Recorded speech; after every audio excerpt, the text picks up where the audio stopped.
ഈ കടയ്ക്ക് കൂടിയ ബന്ധം കൂടിയ പെണ്ണിന്റെ മാമിമാരായി വന്നത്. അവര് ഈ എന്തോ എനിക്ക് ഇവിടെ വന്ന് എൻ്റെ അടുത്ത് പറയാൻ വന്നതാണ്. അപ്പം ഞാൻ ചോദിച്ചു, എന്തുവാ നിങ്ങൾ ഈ പറയുന്നത് എന്തുവാന്ന് വെച്ചാൽ പറഞ്ഞേ, ഞങ്ങൾ തെളിവ് കാണിച്ചാൽ വിശ്വസിക്കുമോ എന്ന് ചോദിച്ചു. ഞാൻ പറഞ്ഞു ആ തെളിവ് കാണിച്ചാൽ ഞാൻ വിശ്വസിക്കാമെന്ന് വന്നപ്പം എൻ്റെ ഭർത്താവിൻ്റെ പാസ്പോർട്ടിൻ്റെ കോപ്പിയും ഐഡൻറ്റി കാർഡിൻ്റെ കോപ്പിയും ഇവരുടെ കയ്യിലിരിക്കുന്നു.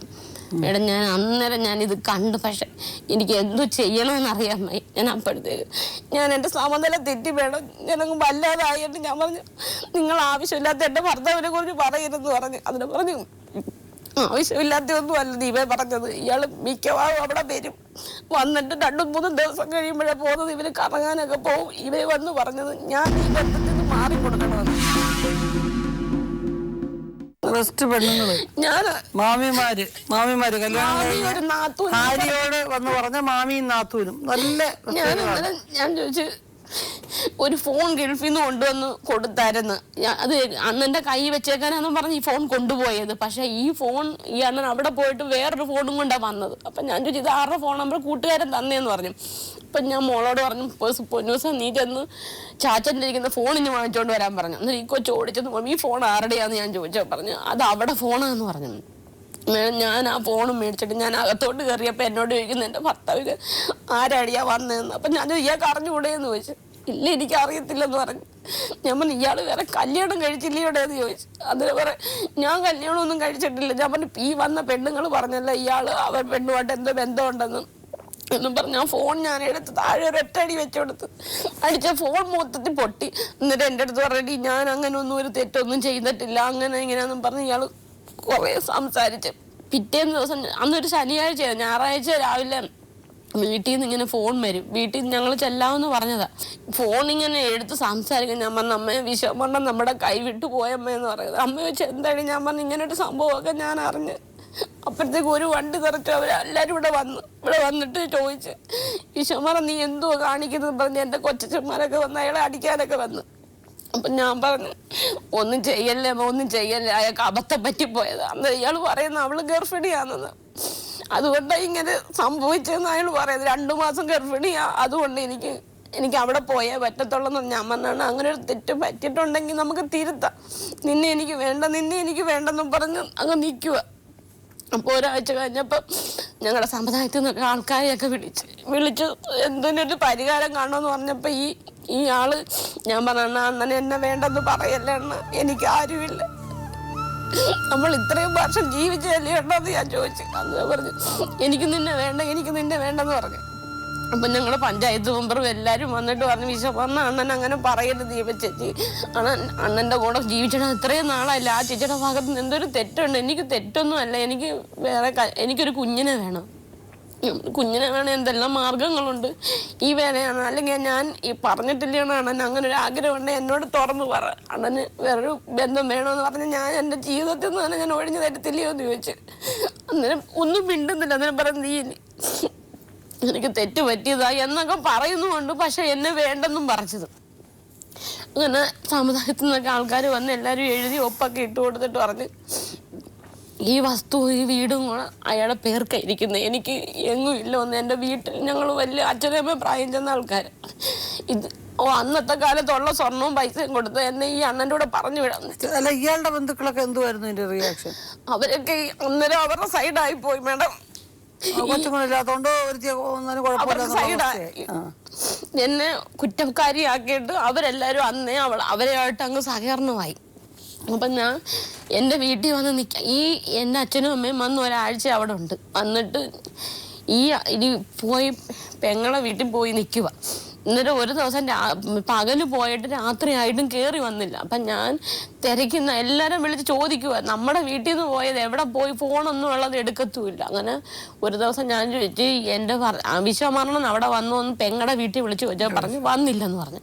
ചുമ്മാതെ അവരെ എൻ്റെ ഭർത്താവിനെ അവിടെ നിർത്തിയിട്ട് പറഞ്ഞ് എൻ്റെ അടുത്ത് പറഞ്ഞ് വന്നില്ലെന്ന്. ഈ കുഞ്ഞിനോട് ഞാൻ പറഞ്ഞു മോളെ നീ എൻ്റെ കൂടെ ഒന്ന് വരും, നമുക്ക് ചാച്ചരത്തേക്ക് പോവാന്ന് പറഞ്ഞ് ഞാനും അച്ഛനും കൂടെ ചെന്ന് ഇങ്ങനെ മയ്യനാട്ട് ഈ പെങ്ങളുടെ വീട്ടിൽ പോകാൻ ചെന്നപ്പോൾ ഇങ്ങനെ ഒരാൾ നടന്നു വരുന്നു. അപ്പം ഞാൻ ചോദിച്ചു ഈ അണ്ണൻ എവിടെ ആയിരുന്നു അണ്ണാന്ന് ചോദിച്ചു. അത് ഞാൻ എൻ്റെ ഒരു കൂട്ടുകാരൻ്റെ വീട്ടിലാന്ന് പറഞ്ഞു. ഞാൻ പറഞ്ഞു കൂട്ടുകാരൻ്റെ വീട്ടിലാണെങ്കിൽ അണ്ണൊന്ന് വിളിച്ച് പറഞ്ഞുകൂടെ, അല്ലേ ഞാൻ ഇന്നടത്ത് നിൽക്കുവാ, ഞങ്ങൾ കിടന്ന് ആദ്യം എടുത്തില്ലേ, നീ എന്തിനാ ആദ്യം എടുക്കുന്നത് എന്നും പറഞ്ഞ് എന്നെ കുറേ വഴക്കുമൊക്കെ പറഞ്ഞിട്ട് ഇളങ്ങ് പോയപ്പോൾ അന്ന് കടക്ക സ്റ്റേഷനിൽ നിന്ന് പോലീസുകാർ വിളിച്ച് 2 ദിവസം കൊണ്ട് ഇയാളെ വിളിക്കുന്നുണ്ട്. എന്ന് വെച്ചാൽ ഈ പെണ്ണിന്റെ ആൾക്കാർ അങ്ങോട്ട് കേസ് കൊടുത്ത് ഇയാൾ അവിടെ താമസിക്കാൻ പറ്റത്തില്ല അന്നെന്നും പറഞ്ഞ് എന്നും പറഞ്ഞ് കടക്ക സ്റ്റേഷനിൽ നിന്ന് പോലീസുകാർ വിളിച്ച്. അപ്പൊ ഇയാൾ ഫോൺ എടുത്തില്ല. ഇയാൾ ഒരു ആരുടെ തമാശയ്ക്ക് പറയുവാൻ ചെല്ലി ഫോൺ എടുത്തില്ല. അപ്പം ഞാൻ പറഞ്ഞു ഞാൻ കടയ്ക്ക് വരെ പോവാന്ന് പറഞ്ഞു. ഞാൻ പറഞ്ഞില്ല ഞാനും വരുന്നെന്ന് പറഞ്ഞു. അപ്പം നീ വരണ്ട, ഞാൻ കടയ്ക്ക് പോവാന്ന് പറഞ്ഞു. ഞാൻ പറഞ്ഞു ഞാനും വരുമെന്നും പറഞ്ഞ് ഞാൻ നിർബന്ധിച്ച് നീ എൻ്റെ കൂടെ വന്ന് ഞാൻ നിങ്ങൾക്ക് ടിക്കറ്റ് ഒന്നും എടുക്കത്തില്ലെന്ന് പറഞ്ഞു. ഞാൻ പറഞ്ഞു വേണ്ട, ടിക്കറ്റ് ഒന്നും എടുക്കണ്ട, ഞാൻ കൂടെ വരുവാന്നും പറഞ്ഞ് ഈ പോയ പുറകെ ഞാനും ഒരുങ്ങി. എൻ്റെ ഈ വണ്ടിക്കുള്ളിൽ പൈസ ഉണ്ടായിരുന്നു. ഞാൻ പോയി കടക്ക സ്റ്റേഷൻ നിന്നപ്പോൾ ഇവരെല്ലാവരും നിന്നപ്പം ഞാൻ അവരുടെ അച്ഛനോട് ചോദിച്ച് ഇങ്ങനെയൊക്കെ ചെയ്യുന്ന ഒരു പാവമല്ലേ അച്ഛൻ, ഒരു കല്യാണം കഴിച്ചൊരു പെണ്ണ് വീട്ടിലുണ്ടായിട്ടാണോ അച്ഛൻ്റെ മോൾ ഇങ്ങനെ കാണിച്ചതെന്നും പറഞ്ഞ് ഞാൻ എന്തോ പറയാനാ മോളെ എന്നും പറഞ്ഞ് അയാൾ എന്നോട് സംസാരിച്ചത് കടക്ക സ്റ്റേഷനിൽ SI ഇയാളെ ഇങ്ങ് പിടിച്ച്. അപ്പം ഞാൻ സാറേ ഒന്നും ചെയ്യല്ലേ സാറേ എന്ന് പറഞ്ഞു. നീ എന്തുകൂടെ കാണിക്കുന്നത് എന്നോട് പറഞ്ഞു. കൊച്ച് ഇങ്ങനൊരു ബന്ധമുണ്ടെങ്കിൽ കൊച്ച് കോടതി കാണാം, നമുക്ക് കോടതി കണ്ടാൽ മതി, ഈ ചീള് കേസൊന്നും ഞങ്ങൾ എടുക്കുന്നില്ലെന്ന് പറഞ്ഞാൽ ആ SI കുറേ വഴക്കൊക്കെ പറഞ്ഞ് ഇവരെല്ലാവരും കൂടെ കടക്ക സ്റ്റേഷനിൽ ഇറങ്ങി കിടന്ന് ഭയങ്കര വഴക്ക്. എൻ്റെ ഭർത്താവും ഞാനും ഇങ്ങനെ നോക്കിക്കൊണ്ടിരിക്കുക. അവർ നാത്തൂനും അനിയത്തിമാരും എല്ലാം കൂടെ കിടന്ന് ആ സ്റ്റേഷൻ്റെ മുന്നിൽ കിടന്ന് ഭയങ്കര വഴക്കെന്ന് പറഞ്ഞ് ഭയങ്കര ചീത്ത വിളിയും വഴക്ക്. ഞാൻ പറഞ്ഞ് ഇപ്പം എൻ്റെ കൂടെ നമ്മുടെ വീട്ടിൽ വരണമെന്ന് പറഞ്ഞു. അന്നേരം പറഞ്ഞു ഞാൻ വരത്തില്ല. ഞാൻ പറഞ്ഞു ഇയാൾ എൻ്റെ കൂടെ വന്നേ പറ്റത്തുള്ളെന്നും പറഞ്ഞ് ഞാൻ അന്നേരം തന്നെ ഞാൻ വിളിച്ച് ഇനി മയനായിട്ട് കൊണ്ടുവന്നപ്പോൾ എൻ്റെ അടുത്ത് പറഞ്ഞടി എല്ലാം ചെയ്തതും പോയതും ഒക്കെ പോട്ടെ, എനിക്കൊരു തെറ്റ് പറ്റിപ്പോയി. ഞാൻ പറഞ്ഞു ആ തെറ്റൊക്കെ തിരുത്താ നമുക്ക് പോട്ടെണ്ണാന്നൊക്കെ പറഞ്ഞു. ഇയാൾ 2-3 ദിവസം ഇയാൾ ഇവിടെ നിന്നിട്ട് സമുദായക്കാർ വന്ന് ഇങ്ങനെ എഴുതി മേഡം പറഞ്ഞു എന്ന് വെച്ചാൽ 3 മാസത്തിനുള്ളിൽ ഈ കൊച്ചിന് നീ എന്തോ കൊടുക്കുക, 3 മാസത്തിനുള്ളിൽ ഇത് വിറ്റേൻ്റെ പകുതി ഷെയർ ഞാൻ ദീപയ്ക്ക് കൊടുക്കാമെന്നും പറഞ്ഞ് ഇയാളങ്ങ് പോയി. ഈ 3 മാസം എന്ന് പറഞ്ഞിട്ട് 3 മാസം ആ പെണ്ണിനെ കണ്ടില്ലേ, ആ സ്ത്രീയെ കണ്ടില്ലേ? ഞാൻ വിളിക്കാൻ പോയി എൻ്റെ ഭർത്താവിനെ. അന്ന് ഞാൻ അവരുടെ വീട്ടിൽ ചെന്നപ്പം എൻ്റെ ഭർത്താവ് ഇവള് പറയുന്നത് ഞാൻ ആ പെണ്ണിന്റെ കാല് പിടിച്ചെങ്കിലേ എനിക്കൊരു ജീവിതം തരത്തുള്ളത്. എൻ്റെ ഭർത്താവിൻ്റെ അടുത്ത് ആ സ്ത്രീയെ കണ്ടോ? ആ കണ്ടു. ഞാൻ പറഞ്ഞ അങ്ങനെ ഒരു തെറ്റാണെന്ന് പറ്റിയിട്ടുണ്ടെങ്കിൽ എന്നെ കൂടെ നോക്ക്. എന്നിട്ട് ഈ പറഞ്ഞ കക്ഷി പറഞ്ഞ് അവളുണ്ടെങ്കിൽ അയാൾ അവിടെ ജീവിതം ഒന്ന് പൊയ്ക്കോളാൻ പറഞ്ഞു. ഏത് പറയുന്ന കക്ഷി? ഈ വിശ്വമാർ ഇപ്പൊ കൂടെ നിൽക്കുന്ന സിന്ധു എന്ന് പറഞ്ഞ് ഞാൻ പറഞ്ഞു നമുക്ക് 2 കൂട്ടർ കൂടെ നിൽക്കാം എന്ന് പറഞ്ഞപ്പോ ഇവര് പറഞ്ഞ അങ്ങനെ ഉണ്ടെന്നുണ്ടെങ്കിൽ വിശ്വമാർ എൻ്റെ കൂടെ നിൽക്കേണ്ട, പൊയ്ക്കോളാൻ പറഞ്ഞു. അന്നേരം പറഞ്ഞു നീ ഇവിടെ കാല് പിടിക്കാന്നുണ്ടെങ്കിൽ നിനക്ക് ഞാനൊരു ജീവിതം തരാമെന്ന് എൻ്റെ ഭർത്താവ് എന്നോട് പറഞ്ഞു. ഞാൻ വീട്ടുകാർ പോലെ അറിയാം, ഞാൻ അവിടെ കാല് പിടിക്കാൻ വരെ ഞാൻ തയ്യാറായി എനിക്കൊരു ജീവിതം കിട്ടാൻ വേണ്ടി. ഈ സിന്ധു എന്ന് പറയുന്നത് വേറെ കല്യാണം കഴിച്ചിട്ടുള്ളതായിരുന്നു. കല്യാണം കഴിച്ച് 14 വയസ്സൊക്കെ ഒരു മോളും ഉള്ള ഭർത്താവും കുട്ടിയുള്ള ഭർത്താവിന് എനിക്ക് അറിഞ്ഞുകൂടാ വേണം, പക്ഷെ ഒരു മോളുണ്ട് അവർക്ക്. എന്തുവാണ് ദീപയുടെ ഇപ്പോഴത്തെ ആവശ്യം? ഇവിടെ വന്ന ആവശ്യം വിശ്വകുമാറിനെ വിളിക്കുന്നതിന് മുമ്പ് ഞാൻ ചോദിക്കാം, എന്തു ആവശ്യം? ഭർത്താവിനെ തിരിച്ചു വേണം വേണം, അത് വേണം, അതാണ്. അപ്പം അതിന്റെ കുട്ടികളുണ്ടോ ഇപ്പൊ? ഇല്ലില്ല, ഉമ്മ കള്ളം പറഞ്ഞതാ. അതിന് കള്ളം പറഞ്ഞതാ? അവര് അതുകൊണ്ട് കള്ളം ഏതാണ്ട് പറഞ്ഞു. ഇതുവരെ അവര് പ്രസവിച്ചിട്ടില്ല, അതെനിക്കറിയാം. ശരി ശരി ശരി, ഓക്കെ. അപ്പൊ അയാളെ തിരിച്ചു കിട്ടുക എന്നുള്ളത് മാത്രമേ ഉള്ളൂ ആവശ്യം. ഇപ്പൊ എത്ര ദിവസമായി കണ്ടിട്ട്? ഈ പോയിട്ട് മേഡം ഒരു വർഷമായപ്പോൾ ഇയാൾ തിരിച്ചു വന്നിട്ട് എൻ്റെ ഈ വിശ്വമാറാണല്ല അനിയൻ്റെ ഫോണിൽ വിളിച്ചിട്ട് പറഞ്ഞ് നീ ലേഖയൊന്ന് വിളി, ഞാൻ തിരുവനന്തപുരത്തോട്ട് പോവാ, ഇവിടെ ഭയങ്കര പ്രശ്നമൊക്കെ നടക്കുന്നു, അവളാണ് എന്നോട് ഒരു സ്വസ്ഥത തരുന്നില്ലെന്നും പറഞ്ഞ് ഈ അനിയൻ്റെ ഭാര്യ എന്നെ വിളിച്ചിട്ട് പറഞ്ഞടി വിശ്വമാറാണ് ചേട്ടൻ അട്ടത്ത് വന്ന് നിൽക്കും, നീ അങ്ങോട്ട് ചെല്ലടി അന്നെല്ലാം വിശ്വമാറേട്ട എല്ലാം മറന്നിട്ട് ജീവിതത്തോട് നിന്റെ കൂടെ ജീവിക്കാൻ വരുവാന്ന് പറഞ്ഞു. അപ്പം ഞാൻ എൻ്റെ വീട്ടിൽ 4 മണിയായപ്പോഴേ ഈ ശീജ എന്ന് പറഞ്ഞ വ്യക്തി എന്നെ വിളിച്ചു പറഞ്ഞത്. ഞാൻ എൻ്റെ വീട്ടിൽ കായംകുളം തരാം, ഞാൻ എൻ്റെ വീട്ടിൽ നിന്ന് എൻ്റെ ആങ്ങളമാർ അന്നേരം അവിടെ ജോലിക്ക് പോയിരുന്നു, അവരോട് പോലും പറയാതെ എൻ്റെ അച്ഛനോട് പറഞ്ഞ് ഞാനും എൻ്റെ അമ്മയും കൂടെ 4 മണി രാത്രി ഇവിടെ വന്നു. ഈ പട്ടത്ത് വന്നപ്പോൾ പട്ടം അവിടെ നിപ്പുണ്ട്, ബസ് സ്റ്റാൻഡിൽ നിൽക്കുന്നു.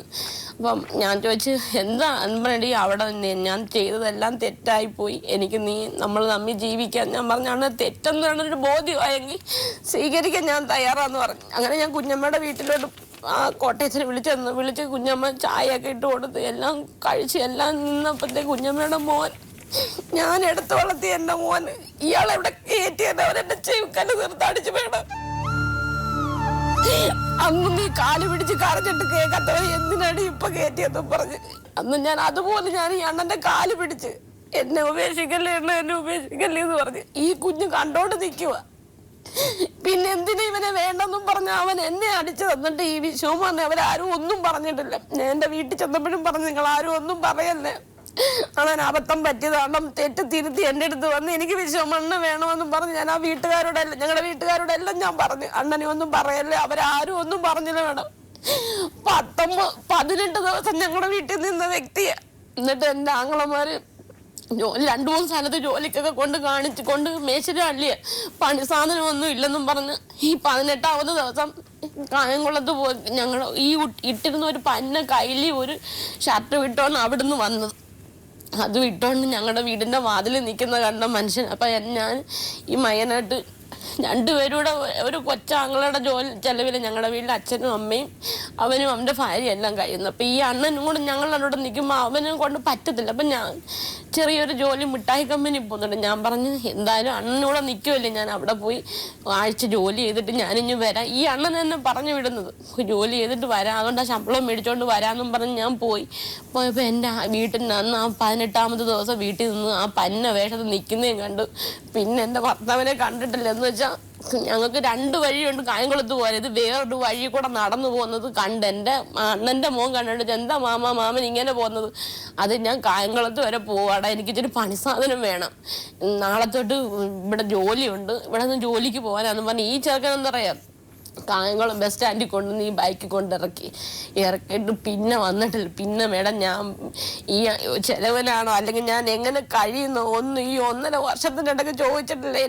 എനിക്ക് തൈറോയിഡിന് അസുഖമുള്ളത്, മാസം തോറും ചെക്കപ്പിന് പോകണം, എല്ലാം പോയിട്ട് ഞാൻ എങ്ങനെ എൻ്റെ വീട്ടുകാരുടെ കാരുണ്യം കൊണ്ട് തന്നെ ഇത്രയും കഴിഞ്ഞ്.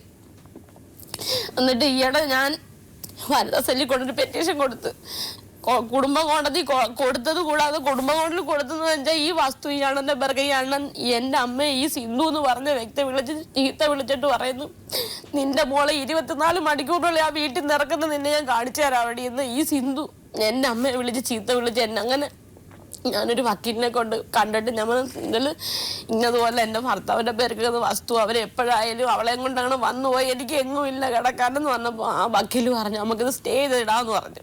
അങ്ങനെ ആ വക്കീൽ ആ സ്റ്റേ ചെയ്തിട്ട് കോടതി വിളിച്ചാൽ പോലും വരുത്തി 2 വട്ടം കോടതി വന്നു, പിന്നെ വന്നിട്ടില്ല. നമ്മൾ എങ്ങ് വിളിച്ചാലും ഒത്തീർപ്പിനാ വിളിച്ചാലും ഒന്നും വരത്തില്ല. അവർ ചെയ്ത നല്ല കാര്യമൊന്നും പറഞ്ഞു മേഡം ഇപ്പം വരെ ഇരിക്കുന്നത്. ഇപ്പോൾ കുറേ കാര്യങ്ങൾ പറഞ്ഞു ദീപയുടെ, നമുക്ക് വലിയ വിഷമമുണ്ട് വിഷമം അത് കേൾക്കുന്നത്.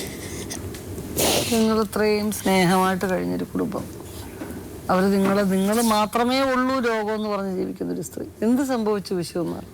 ഞാൻ 10-19 കൊല്ലോടെ ജീവിച്ച എനിക്കൊരു കുഞ്ഞില്ലായിരുന്നു. കുഞ്ഞില്ലാതെ വീട്ടിൽ ഞാൻ അങ്ങനെ ഒരു തെറ്റിലേക്ക് പോയി. കുഞ്ഞില്ലാതിരിക്കുമ്പം തെറ്റിലേക്ക് എന്തിനു പോകുന്നു വിശ്വകുമാർ? നമുക്ക് ന്യായമായ രീതിയിൽ എനിക്ക് കുഞ്ഞാണ് ആവശ്യം എന്നും പറഞ്ഞ് നല്ലൊരു സ്ത്രീ, എന്നൊക്കെ കുഞ്ഞില്ല, അവരുടെ കൂടെ സമൂഹത്തോടെ ഒരു സ്ത്രീയെ ഞാൻ കല്യാണം കഴിക്കണമെന്ന് ആഗ്രഹിക്കുന്നു, എനിക്കൊരു കുഞ്ഞിനെ വേണം.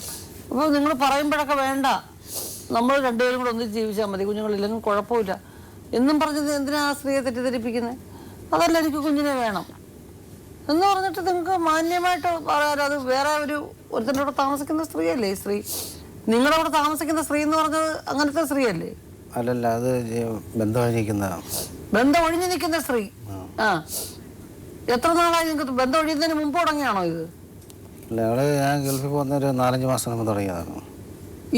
ആ സ്ത്രീ നിങ്ങൾ വന്നതിന് ശേഷമാണോ ആ സ്ത്രീയുടെ ബന്ധം ഒഴിഞ്ഞത്? അല്ല, നേരത്തെ ഒഴിച്ചതാ. നേരത്തെ ഒഴിച്ചത്. ഇപ്പൊ അവർക്ക് കൊച്ചുങ്ങളുണ്ടോ? നിങ്ങൾ ഈ കൊച്ചുങ്ങളുണ്ടോ? ഇല്ല, 2 വർഷം ആയതാ, അത് അബോർഷനായി പോയി. എവിടെ വെച്ചാണ് ആ സ്ത്രീയെ നിങ്ങൾ പരിചയപ്പെട്ടത്? ഞാൻ ഗൾഫിൽ വെച്ചാണ് പരിചയപ്പെടുന്നത്. നമ്പർ എനിക്കൊരു അവര് ഗൾഫിൽ വന്നോ? ഇല്ല. പിന്നെ എനിക്കൊരു കൂട്ടുകാരൻ നമ്പർ തന്നു, ഇദ്ദേഹത്തിന്റെ കൂട്ടുകാരൻ ഈ സ്ത്രീയുടെ നമ്പർ തന്നു. ആ കൂട്ടുകാരൻ എന്ത് അടിസ്ഥാനത്തിലാണ് നമ്പർ തന്നത്? ഈ സ്ത്രീയുടെ ഒരു സ്ത്രീയുടെ നമ്പർ ഒരു കൂട്ടുകാരൻ അവളെ വിളിയടാ എന്ന് പറയണമെന്നുണ്ടെങ്കിൽ അവരെങ്ങനത്തെ സ്ത്രീ ആയിരിക്കും? അല്ല, നിങ്ങളുടെ ഭാര്യയുടെ നമ്പർ നിങ്ങൾ വേറൊരുത്തം തരുമോ? അങ്ങനെ ഒരു പെണ്ണോട്ടോ കേട്ടോ വിളിക്ക് എന്ന് പറയൂ വിശ്വകുമാർ. ഒരു സ്ത്രീയുടെ നമ്പർ വേറൊരുത്തം തരുമ്പോൾ തന്നെ ശരിയല്ലല്ലോ അത്. ആണോ? ശരിയല്ലാത്തൊരു വീട്ടിൽ പോയി നിങ്ങൾ നിൽക്കാൻ വേണ്ടി അങ്ങനെ കൂടിയൊരു ബന്ധം. ആരാണ് നമ്പർ തന്നത് നിങ്ങൾക്ക്? എൻ്റെ കൂടെ ഒന്ന് ചെറിയതാണ്. ഒരു സ്ത്രീയുടെ നമ്പർ വെറുതെ ഒരാൾക്ക് കൊടുക്കുവോ? അവനും ഞാനും കൂടെ ഒരുമിച്ചില്ലേ പോകുന്നത്. അവൻ അവിടെ ചെന്ന് കിട്ടിയ നിങ്ങൾക്ക് എന്തിനു വേണ്ടി നമ്പർ തന്നു? ഒരു സ്ത്രീയുടെ നമ്പർ ഒന്ന് വിളിക്കടാന്ന് പറഞ്ഞ് എന്തിനു വേണ്ടി തന്നു? അത് പറയൂ. കല്യാണം കഴിഞ്ഞ് ഡൈവോഴ്സായി നിൽക്കുന്ന ഒറ്റയ്ക്ക് നിൽക്കുന്ന ഒരു സ്ത്രീ, ആ സ്ത്രീയുടെ നമ്പർ നിങ്ങൾക്ക് എന്തിനു വേണ്ടി തന്നു? എന്ത് അത്യാവശ്യത്തിന് വേണ്ടി തന്നു? വിളിച്ചു പറഞ്ഞ് തമാശക്ക് വിളിച്ചു. തമാശക്ക് വിളിക്കുവോ? ഇയാൾക്കും അമ്മയും പെങ്ങന്മാരും ഒക്കെ ഇല്ലേ? തമാശക്ക് ഒരു നമ്പർ വിളിക്കടാ എന്ന് പറഞ്ഞാൽ തമാശക്ക് നമ്മുടെ വീട്ടിലെ പെണ്ണുങ്ങളൊക്കെ വിളിക്കുവോ ആളുകള്? അങ്ങനെ വിളിക്കുന്നില്ല. ഞാൻ ഒരു ദിവസം വിളിച്ചു. എങ്ങനെ? ഇയാളാ ഇത് മറുപടി പറ. തമാശക്കൊരുത്ത നമ്പർ എന്തോടാ ഈ നമ്പർ തരുന്നത്? എന്തിനാ വിളിക്കുന്നതെന്ന് ചോദിക്കത്തില്ലേ? എൻ്റെ ഒരു കൂട്ടുകാരുടെ നമ്പർ ഇപ്പൊ അത് വിളിച്ചു. അങ്ങനെ നമ്മുടെ വീട്ടിലെ ആണുങ്ങൾ അങ്ങനെ വിളിക്കുവോ? എന്താ നിങ്ങളിങ്ങനെ സംസാരിക്കുന്നത്? മര്യാദക്ക് തന്നെ നല്ല നമ്മുടെ സംസ്കാരമായിട്ട് സംസാരിക്കൂ. നിങ്ങൾ അവിടെ പോവുകയോ വരുകയും ചെയ്തിട്ട് പാവപ്പെട്ട ഒരു സ്ത്രീയെ നിങ്ങൾ ഇങ്ങനെ ആക്കി. ഞാൻ ഇവിടുന്ന് ഗൾഫിൽ പോകുമ്പോഴത്തേക്ക് അമ്മ എൻ്റെ കൂടെ ഉണ്ട്. അമ്മേനെ ഞാൻ ഇവിടെ എൻ്റെ വീട്ടിലാക്കിയിട്ട് പോയാ 3 മാസം വരെ ഇവര് കയറുമായിട്ട് കഴിഞ്ഞു. 4ാമത്തെ മാസത്തിൽ ഇവള് ചോറൊന്നും വെക്കത്തില്ല. അമ്മ വരുമ്പോഴത്തേക്കാണ് ഇവള് രാത്രിയിൽ വരുന്ന 8 മണിക്ക് 8:30 മണിക്കൊക്കെയാണ് സിംലാൽ തുണിക്കടയിൽ പോയിട്ട് വരുന്നത്, ജോലി കഴിഞ്ഞ് വരുന്നത്. ആ വയ്യാത്ത തള്ളയാണ് ഇവർക്ക് ചോറ് വെക്കുകയോ കറി വെക്കുകയൊക്കെ ചെയ്യുന്നത്. 3 മാസം വരെ ഇവര് കയറുമായിട്ട് കഴിഞ്ഞു. അങ്ങനെ കഴിഞ്ഞിട്ട് പിന്നെ ഇവര് ഞങ്ങൾ അടിയായി, വഴക്ക് വയ്യാവലിയായി. അമ്മ കയറിച്ച് അങ്ങ് പോയി. അങ്ങനെ ഇവിടെ എൻ്റെ അടുത്ത് വിളിച്ചു പറയുന്നതാണ് കാരണം അമ്മയായിട്ട് വഴക്ക് കൂടി അമ്മ ഞാൻ കയറിച്ച് പോയെന്ന് പറഞ്ഞു. ഞാൻ നിനക്കറിയാം നിന്റെ കൂടെ കൂട്ടുകാരില്ലെങ്കിൽ ഇവിടെ വീട്ടിൽ പോയിക്കാൻ പറഞ്ഞു. ഇവിടെ വീട്ടിൽ പോയിക്കാൻ പറഞ്ഞു. ചിലവിനുള്ള പൈസ ഞാൻ ഗൾഫിൽ നിന്ന് അയച്ചു കൊടുക്കാന്ന് പറഞ്ഞു. ബാങ്കിൽ ചില ഇടപാടുകളുണ്ട്, അത് തീർക്കാൻ പറഞ്ഞു. ഇവളൊക്കെ വീട്ടിൽ നിന്ന് പോവില്ല. എവിടെ? മയ്യനാട്. എന്റെ വീട്ടിൽ നിന്ന് ഇവള് കൊന്നു കളഞ്ഞാൽ പോവില്ല. അതൊരു മൈനസ് പോയിന്റ് ആണ്. കാരണം ഭർത്താവിന്റെ വീട്ടിൽ നിന്ന് ഞാൻ പോകത്തില്ല എന്ന് ഒരു സ്ത്രീ പറയുന്നത് വലിയൊരു മൈനസ് പോയിന്റ് ആണ്. ഈ ഒരു എപ്പിസോഡ് കാണുന്ന ആൾക്കാർ ഈ ഒരു പാഠം പഠിക്കുക.